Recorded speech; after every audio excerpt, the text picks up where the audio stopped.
নমস্কার, শুভ সন্ধ্যা। বসুধার কথায় আপনাদের স্বাগত। আজ একটা বিশেষ দিন আমার কাছে। বসুধার কথার যে জার্নি শুরু করেছিলাম আপনাদের সঙ্গে, তা আমাকে এক অদ্ভুত প্ল্যাটফর্ম দিয়েছে। আজ বিশেষ একটি খুশির মুহূর্ত আপনাদের সঙ্গে ভাগ করে নেব বলে এসেছি। আমি একটি সংস্থার দ্বারা আয়োজিত একটি অনুষ্ঠান, দক্ষিণ কলকাতার একটি সুপরিচিত হল জিডি বিড়লা সভাগার, সেখানের একটি অনুষ্ঠান কিছুটা অংশ আমি কম্পেয়ার করেছি এবং বহু গুণীজন সেই স্টেজ শেয়ার করেছেন। তাদের মাঝখানে দাঁড়িয়ে আমি কিছু কথা দেখেছি। অবশ্যই সেগুলো স্ক্রিপ্টেড কথা ছিল, কিন্তু বসুধার কথাতে আপনাদের সঙ্গে কথা বলার পর যে কনফিডেন্স আমার ভেতরে এসেছে, বোধহয় সেই কনফিডেন্সের জোরেই আজকের সেই অনুষ্ঠান আমি সঞ্চালনা করতে পেরেছি। আমি মূর্ছনা বলে একটি অনুষ্ঠানে জিডি বিড়লা সভাগারে আয়োজিত হয়েছিল সেই অনুষ্ঠানটি, তার কিছুটি অংশ আমি হোস্ট করেছি।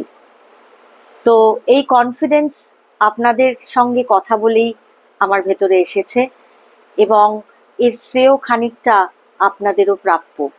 তাই এই খুশির খবর আপনাদের সঙ্গে ভাগ করে নিলাম। আজকে আপনাদের রবীন্দ্রনাথের গোরা অংশ থেকে, গোরা উপন্যাসের কিছুটা অংশ পড়ে শোনাব।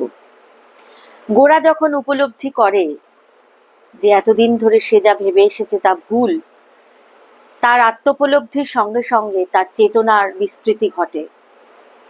সে অনেকটা উন্নত হয়, মানুষ হিসেবে তার উন্নতি ঘটে এবং তার অভিজ্ঞতা তাকে জীবনের এই সার সত্যতে এনে দাঁড় করায়।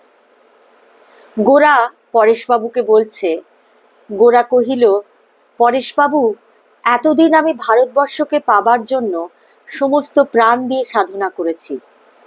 একটা না একটা জায়গায় বেঁধেছে, সেই সব বাধার সঙ্গে আমার শ্রদ্ধার মিল করবার জন্য আমি সমস্ত জীবন দিন রাত কেবলই চেষ্টা করে এসেছি। সেই শ্রদ্ধার ভিত্তিতেই খুব পাকা করে তোলবার চেষ্টায় আমি আর কোনো কাজই করতে পারিনি। সেই আমার একটিমাত্র সাধনা ছিল। সেই জন্যই বাস্তব ভারতবর্ষের প্রতি সত্য দৃষ্টি মেলে তার সেবা করতে গিয়ে আমি বারবার ভয়ে ফিরে এসেছি। আমি একটি নিষ্কণ্টক নির্বিকার ভাবে ভারতবর্ষ গড়ে তুলে সেই অভেদ্য দুর্গের মধ্যে আমার ভক্তিকে সম্পূর্ণ নিরাপদে রক্ষা করবার জন্য এতদিন আমার চারিদিকের সঙ্গে কি লড়াই না করেছি। আজ এক মুহূর্তেই আমার সেই ভাবের দুর্গ স্বপ্নের মতো উড়ে গেছে। আমি একেবারে ছাড়া পেয়ে হঠাৎ একটা বৃহৎ সত্যের কাছে এসে পড়েছি। সমস্ত ভারতবর্ষের ভালো মন্দ, সুখ দুঃখ, জ্ঞান অজ্ঞান একেবারেই আমার বুকের কাছে এসে পৌঁছেছে। আজ আমি সত্যকার সেবার অধিকারী হয়েছি। সত্যকার কর্মক্ষেত্র আমার সামনে এসে পড়েছে।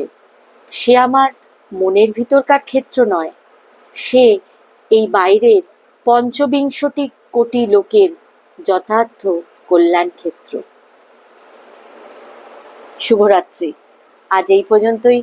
সবাই ভালো থাকবেন, সবাইকে ভালো রাখবেন। সর্বে ভবন্তু সুখিনা, সর্বে সন্তু নিরাময়া, সর্বে ভদ্রাণি পশ্যন্তু, মা কশ্চিৎ দুঃখভাগ ভবেৎ। আর বসুধার কথা চ্যানেলটিকে লাইক, শেয়ার এবং সাবস্ক্রাইব করবেন। কোনো সুচিন্তিত মতামত থাকলে আমায় অবশ্যই কমেন্ট বক্সে জানাবেন। ভালো থাকবেন।